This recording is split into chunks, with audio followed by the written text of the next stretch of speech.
শাকিব খানের নেক্সট সিনেমায় অপু বিশ্বাসকে নায়িকা করতে মরিয়া হয়ে উঠেছেন এবার ঢালিউড শাকিব খান খোদ নিজে। আমি বলেছি না আমার লোক বলেছে? সো এটা কে বলেছে ভাই, আমরা শুনেছি।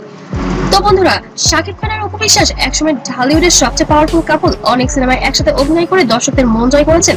2022 সালে বিচ্ছেদের পর থেকে দুজনের মধ্যে দূরত্ব বাড়তে থাকে, কিন্তু সম্প্রতি শাকিবের নেক্সট সিনেমার কথা উঠতেই সবাই চমকে উঠেছে। বিচ্ছেদের পর শাকিব খান একাধিক সিনেমায় অভিনয় করেছেন, কিন্তু অপুর সাথে জুটি ভাঙার পর অনেকেই বলেছেন তার সিনেমার সেই পুরনো ম্যাজিক আর নেই। শাকিব নিজেও সাক্ষাৎকারে বলেছেন অপুর সাথে কাজ করার অভিজ্ঞতা অন্যরকম ছিল। সম্প্রতি এক অনুষ্ঠানে শাকিব খান স্পষ্ট বলেছেন, আমার নেক্সট সিনেমায় শুনেছি একজনের কাছ থেকে দুজন এই বিষয়টা কিন্তু ছড়ানো হয়েছে। নায়িকা হিসেবে অপু বিশ্বাসকেই পেতে আমি সবকিছু করতে রাজি। প্রযোজকদের সাথে কথা বলেছি, যা লাগে তাই করব, অপুকে ফিরিয়ে আনতে চাই। স্ক্রিনে নাকি এমনটাই বলেছেন শাকিব খান খোদ নিজেই। এই কথায় ফ্যানরা উন্মাদ হয়ে গেছে। অপুর পক্ষ থেকে এখনো কোনো আনুষ্ঠানিক প্রতিক্রিয়া আসেনি, তবে সোশ্যাল মিডিয়ায় ঝড় বলছে। কেউ বলছে শাকিব আবারও সেই জুটি ফিরিয়ে আনতে চাইছে, আবার কেউ বলছে এটা শুধু পাবলিসিটি। আপনারা কি ভাবেন অবশ্যই কমেন্ট করে জানাবেন। যাই হোক, অপু এবং শাকিবের এই গল্প এখনো শেষ হয়নি। ভক্তদের মধ্যে এখনো যেন উন্মাদনা বিরাজ করছে। হ্যালো, এত সুন্দর প্লেসে আমি নাচানাচি করছিলাম এবং ছবি তোলার জন্য। শাকিব অপু রিইউনিয়ন, এই সম্ভাব্য প্রত্যাবর্তন সবচেয়ে বড় চ্যালেঞ্জ হবে দর্শকদের আকাশচুম্বী প্রত্যাশা।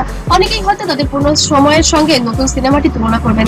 কেউ খুঁজবেন আগের রোমান্টিক রসায়ন, আবার কেউ বা দেখতে চাইবেন দুজনের অভিনয় নতুন ও পরিণত রূপ। আরেকটি বড় চ্যালেঞ্জ হিসেবে ব্যক্তিগত বিষয়কে পেশাগত কাজের বাইরে রাখা। সিনেমা নির্মাণের সময় আলোচনা বিষয়টাই খুব হঠাৎ করেই হয়েছে। আমি বললাম লাক, তো আমার সমস্ত কিছুতে আমাকে সাপোর্ট করেছে, সাপোর্ট করে আসছে, ভালোবেসে যাচ্ছে, অন্ধের মতো ভালোবেসে যাচ্ছে।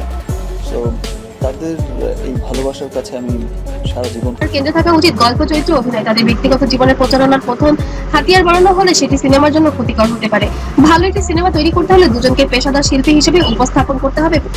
অপ্রয়োজনীয় বিতর্ক বদলে নির্মাণের মান এবং চরিত্রের দিকে শক্তির ওপর গুরুত্ব দিতে হবে। সবকিছু ঠিকভাবে করা গেলে এটি শুধু একটি জুটির প্রত্যাবর্তন হবে না, বরং বাংলা চলচ্চিত্রের দর্শকদের জন্য একটি বিশেষ উপলক্ষ হয়ে উঠতে পারে। সব আলোচনা শেষে এখন একটাই প্রশ্ন, শাকিব খানের পরবর্তী সিনেমায় কি সত্যি নায়িকা হচ্ছেন ঢালিউড কুইন?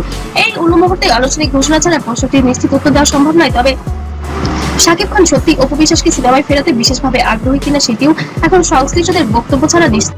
ভুল তো বোধহয় অনেকগুলোই ভুল হয়ে গিয়েছে। অনেক ভুল না হলে হয়তো জীবন আরো অনেক স্মুথ হতে পারতো বা আরো একরকম হতে পারতো। যখন আমরা বুঝে যাই যে এটা আমার ভুল, নিশ্চয়ই মানুষ জেনে শুনে তখন আর ভুলে জড়াতে চায়। জীবনের অনেক কিছুই আছে যে হয়তো বলা যাচ্ছে না। তবে তাদের ঘনিষ্ঠ মহল থেকে এতটুকু তো শোনা গিয়েছে, শাকিব খান চান তার আগামী ছবি অপু বিশ্বাসকে নিয়েই করুক এবং সেটি ব্লকবাস্টার ধামাকা হবে। এবং সেটি নাকি শোনা যাচ্ছে কোটি টাকার কাবিন 2 এমনই কিছু ছবি বানানোর ইচ্ছা আছে শাকিব খানের, যেখানে ইনভেস্টমেন্ট থাকবে শাকিব খানেরও। এবং অপু বিশ্বাসের সাথেও নাকি এরকম আলাপ আলোচনা হয়েছে, সেও নাকি রাজি হয়েছেন। বর্তমানে অবশ্য ঢালিউড কুইন অপু বিশ্বাস নেপালে অবস্থান করার কারণে এখনো তিনি জনসম্মুখে এটা নিয়ে কথা বলেন। তবে আসার পরই নাকি একটা প্রেস কনফারেন্স করবেন শাকিব অপু একসাথে।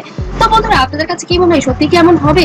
যদি হয় অবশ্যই কমেন্ট করে জানাতে ভুলবেন না। আর ভিডিওটি ভালো লাগলে অবশ্যই লাইক, কমেন্ট, শেয়ার করবেন এবং বন্ধুদের সাথে বেশি বেশি শেয়ার করে ছড়িয়ে দেন এই খবরটি। আর পরবর্তীতে আপডেট পেতে অবশ্যই চোখ রাখবেন আমাদের চ্যানেলে। ততক্ষণ সবাই ভালো থাকবেন, সুস্থ থাকবেন। আল্লাহ হাফেজ।